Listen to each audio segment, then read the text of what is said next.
Ivan सदर के Alamy के मुताबिक सदर मुमलिकत आसिफ अली जरदारी ने पार्लियामेंट का मुश्तरका इजलास 2 मार्च को बुलाने की समरी मंजूर कर दी। पार्लियामेंट का मुश्तरका इजलास 2 मार्च 2026 को दोपहर 3 बजे होगा। सदर जरदारी पार्लियामेंट के मुश्तरका इजलास से 9वीं मरतबा खिताब करेंगे। उनके खिताब में कौमी तरजीहात, जमहूरी इस्तेहकाम का अहाता किया जाएगा। आईनी बालादस्ती, पायदार मुआशी तरक्की पर बात होगी। सदर मुमलिकत खित्ते और दुनिया की सूरत हाल, दहशतगर्दी के खिलाफ कौमी अज़्म पर बात करेंगे और वतन में बैरूनी पुश्त पनाही में सरगर्म दहशतगर्दी के मुकम्मल खात्मे के आज़म का इजहार करेंगे। बाजौड़ की तहसील खार में नामालूम अफराद की पुलिस एहलकारों पर फायरिंग के नतीजे में 4 पुलिस एहलकार शहीद और 2 जख्मी हो गए। SHO गुलजादा के मुताबिक पुलिस एहलकार रमजान मुबारक के दौरान मामूल के गश्त पर थे।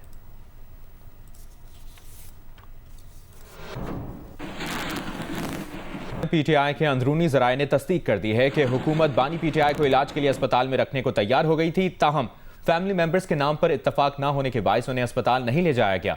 जुमे और हफ्ते की शब गाड़ियां तैयार थीं। बानी PTI के अस्पताल मुंतकिली के इंतजाम मुकम्मल थे, लेकिन बहनों की तरफ से दिए गए डॉक्टर आसिम, डॉक्टर उज़मा और डॉक्टर बरकी के नाम हुकूमत ने मुस्तरद कर दिए। हुकूमत की तरफ से दिया गया कासिम जमान का नाम बहनों ने मुस्तरद कर दिया, जिसके बाद बानी की अस्पताल मुंतकिली खटाई में पड़ गई। इसी दौरान बानी PTI की बहन अलीमा खान ने बानी PTI के इलाज को लेकर PTI की क़यादत को शदीद तनकीद का निशाना बनाया। उनका कहना था कि PTI रहनुमा बगैर बताए फैसले कर रहे हैं। जब मोहसिन नकवी ने बहनों पर बानी के इलाज में रुकावट डालने का इल्जाम लगाया तो PTI रहनुमा खामोश रहे, हुकूमती इल्जाम का जवाब तक न दिया। बैरिस्टर गौहर पार्टी चेयरमैन तो बन गए, लेकिन सुप्रीम कोर्ट और हाई कोर्ट में केसेस न लगवा सके।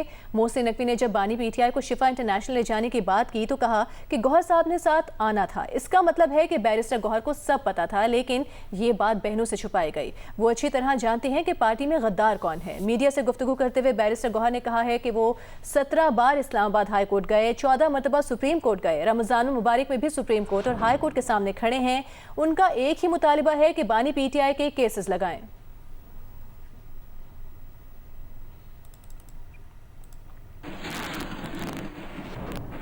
बैनुल-अक़वामी मंजरनामे से अहम खबर यह है कि भारतीय टीवी को इंटरव्यू में ईरानी वज़ीर ख़ारिजा अब्बास इराक़ची ने कहा है कि ईरान के गिर्द बहुत बड़ी फौज लगाने का अमरीका का मकसद हमें धमकाकर हथियार डालने पर मजबूर करना है, लेकिन ऐसा हरगिज़ नहीं होगा। जब इसराइल ने ईरान पर हमला किया था, ईरान ने तब भी हथियार नहीं डाले थे। अब भी ये लोग वही नाकाम तजुर्बा दोहराना चाहते हैं, तो इन्हें अब भी कोई बेहतर नतीजा हासिल नहीं होगा। ईरान अब पहले से कहीं ज्यादा तैयार है। जंग हुई तो तबाहकुन होगी और किसी की फतह नहीं होगी। लड़ाई हुई तो तनाज़े में पूरा खित्ता शामिल हो जाएगा और सूरत हाल बहुत खतरनाक हो जाएगी। तनाज़े का हल सिर्फ बातचीत और सिफारतकारी में है। जिनेवा में अमरीका ईरान जौहरी मुज़ाकरात का तीसरा दौर कल होगा। ईरानी मीडिया के मुताबिक ईरानी वज़ीर ख़ारिजा अब्बास इराक़ची की सरबराही में मुज़ाकराती वफ़द जिनेवा रवाना हो गया है। मुज़ाकरात में अमरीका की नुमाइंदगी अमरीकी नुमाइंदा खुसूसी स्टीव विटकॉफ और जेरेड कुशनर करेंगे।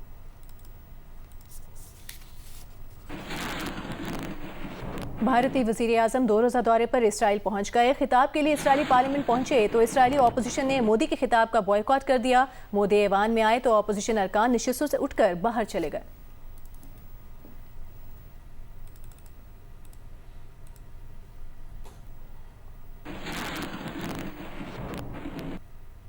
ISPR के मुताबिक सिक्योरिटी फोर्सेस ने मुल्क भर में कार्रवाइयां करते हुए भारतीय प्रॉक्सी तंजीमों फितनल खवारिज और फितनल हिंदुस्तान के 34 दहशतगर्दों को हलाक कर दिया। 24 फरवरी 2026 को खैबर पख्तूनख्वा में 4 मुख्तलिफ मुकाबलों में 26 खवारिज मारे गए। उसी रोज़ बलोचिस्तान के जिला जोब के इलाके संबाजा में फितनल हिंदुस्तान के 8 दहशतगर्द हलाक किए गए। शिमाली वजीरिस्तान के इलाके हसन खेल के करीब पाक अफगान सरहद पर दरअंदाजी की कोशिश करने वाला अफगान खारिजी मारा गया। लकी मरवत में इंटेलिजेंस बेस्ड ऑपरेशन में 3 खवारिज हलाक हुए। बन्नू के इलाके नरमी खेल में 2 झड़पों में 10 दहशतगर्द मारे गए। शिमाली वजीरिस्तान के इलाके मीर अली में 12 खवारिज को ठिकाने लगाया गया।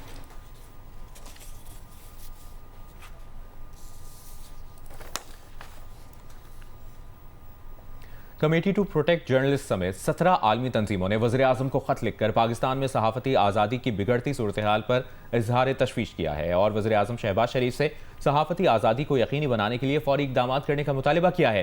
खत लिखने वालों में बैनुल-अक़वामी तंजीम कमेटी टू प्रोटेक्ट जर्नलिस्ट के अलावा इलाकाई आलमी इंसानी हुकूक और सहाफ़ती आज़ादी की तंजीमें शामिल हैं। खत में कहा गया है कि 27वीं तरमीम से बनी विफाकी आइनी अदालत से मीडिया मुकदमात की अदालती निगरानी और एहतसाब कमज़ोर हुआ है। जो तब्दीलियां 27वीं आईनी तरमीम के बाद हुई हैं, उन्होंने आज़ाद सहाफ़त के लिए माहौल को मज़ीद गैर यकीनी बना दिया है। सहाफ़ियों पर हमलों के मुकदमात में एहतसाब के फुकदान ने इस्तिस्ना के रुझान को तक़वियत दी है। मीडिया कारकुनान को कानूनी हिरासानी, निगरानी, धमकियों और दबाव का सामना करना पड़ रहा है। ख़त में मुतालबा किया गया कि हुकूमत आइन के तहत हासिल इजहार राय और सहाफ़ती आज़ादी के तहफ़्फ़ुज़ की जिम्मेदारी पूरी करे। पैका एक्ट और उसमें 2025 की तरामीम फौरी मनसूख करे, क्योंकि पैका एक्ट की मुबहिम शिकें सहाफ़ियों पर मनमाने मुकदमात का बायस बन रही हैं। सहाफ़ियों की गिरफ्तारियों से आज़ादी इजहार पर मनफी असर पड़ रहा है। ख़त पर दस्तखत करने वालों में Asian forum for human rights and development, human rights commission Pakistan, reporters without borders, international press institute और पैन अमेरिका फ्रीडम नेटवर्क भी शामिल हैं। नेपाल के हिंदू अक्सरियती कस्बे रोहताहट में हिंदू इंतहा पसंदों ने 2 मसाजिद पर हमले करके उन्हें आग लगा दी। हिंदू इंतहा पसंदों ने कई मुसलमानों के घरों को भी नुकसान पहुंचाया। लोकल मीडिया के मुताबिक इलाके में मुसलमान और हिंदू कम्युनिटी के कुछ अफराद के दरमियान तनाज़ा मजहबी कशीदगी का सबब बना। सरकारी सतह पर अभी कोई बयान सामने नहीं आया। चमन में किली ठेकेदार में रोगानी रोड पर मुसल्लह दहशतगर्दों ने गाड़ी पर फायरिंग की। सिक्योरिटी ज़राए का कहना है कि फायरिंग से फ्रंटियर कोर के 3 एहलकार शहीद, 1 जख्मी हो गया। सिक्योरिटी एहलकार प्राइवेट गाड़ी में रोगानी FC खला जा रहे थे। कराची के इलाके कोरंगी में मुर्तज़ा चौरंगी के करीब पापड़ बनाने की फैक्ट्री में आग लग गई। रेस्क्यू हुकाम का कहना है कि 6 फायर टेंडर्स की मदद से आग पर काबू पाने की कोशिशें जारी हैं। तुर्बत के इलाके बुलेदा में नामालूम अफराद ने एक घर पर हमला किया। फायरिंग के बाद घर को आग लगा दी। हमले में 3 बच्चों समेत 6 अफराद जाँ बहक हुए, जबकि 2 बच्चियां जख्मी हुई, जिन्हें अस्पताल मुंतकिल कर दिया गया। ज़राए के मुताबिक जाँ बहक अफराद में 4 अफराद जलने से शहीद हुए। इनमें 1 से 6 साल तक के 3 बच्चे भी शामिल थे। 2 जख्मी बच्चियों की उम्र 9 और 11 साल है। दूसरी जानिब बलूचिस्तान असेंबली में बुलेदा में घर पर हमले के खिलाफ मज़म्मती करारदाद मंजूर कर ली गई। करारदाद में कहा गया है कि वाक़े में मुलविस मुसल्लह अफराद का ताल्लुक फितनाल हिंदुस्तान से है। वफाकी हुकूमत भारत के खिलाफ आलमी बरादरी से एहतजाज करे। 4 सदर जुडिशल कॉम्प्लेक्स के अंदर मुखालिफिन की फायरिंग से हथकड़ियां पहने हुआ ज़ेरे हिरासत मुलजिम हलाक हो गया। मुलजिम को अदालत पेशी के लिए लाया गया था। फायरिंग करने के इल्जाम में एक मुलजिम को हिरासत में ले लिया गया है। डायरेक्टर FIA बलूचिस्तान बहराम मंदखिल ने कहा है कि कोयटा एयरपोर्ट पर दुबई जाने वाली निजी एयरलाइन की परवाज से 3 भिखारियों को गिरफ्तार कर लिया है, जो भीख मांगने बरस्ता दुबई सऊदी अरब जा रहे थे। कोयटा में GU न्यूज़ से बात करते हुए डायरेक्टर FIA ने बताया कि मुलजमान ने भीख मांगने के लिए बैरून मुल्क जाने का एतराफ़ कर लिया है। गिरफ्तार भिखारियों का ताल्लुक राजनपुर और डेरा गाजी खान से है। बिजली तकसीमकार कंपनियों ने 1 साल में कौमी खजाने का 472 अरब रुपए का नुकसान कर दिया। नेपरा ने बिजली तकसीमकार कंपनियों की 2024 से 2025 तक की कारकर्दगी रिपोर्ट जारी कर दी। तरसील और तकसीम की मद में 1 साल में 265 अरब रुपए और कम रिकवरी की मद में 207 अरब रुपए का नुकसान हुआ। रिपोर्ट के मुताबिक तरसील और तकसीम के नुकसान पावर सेक्टर के लिए एक मुस्तकिल चैलेंज है। बिजली तकसीमकार कंपनियों के नुकसान से सर्कुलर डेट में इजाफा होता है।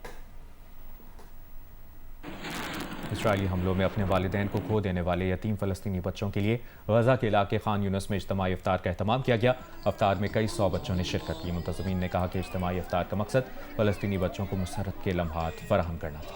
मायानाज़ डायरेक्टर बदर महमूद और अरसलान ज़ीशान की मुश्तरका काविश नई ड्रामा सीरियल खुशनसीबी एक मुनफरिद और जज्बात से भरपूर कहानी है। शानदार लोकेशंस, मुतासिर कुन मनाजिर और मजबूत किरदार इस ड्रामे को दीगर सीरियल से मुनफरिद बनाएंगे। पहला टीजर रिलीज होने के बाद नाजरीन बेसब्री से इस ड्रामे के ऑन एयर होने के मुंतजर हैं। खुशनसीबी जल्द टीवी स्क्रीन की जीनत बनकर रेटिंग चार्ट्स पर अपनी जगह बनाएगी।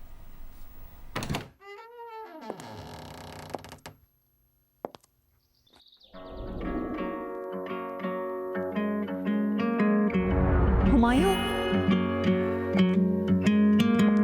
हंसी है तेरी खुश नसीबी मेरी बसी है ऐसे मेरे दिल में जैसे धूप सर्द में पड़े।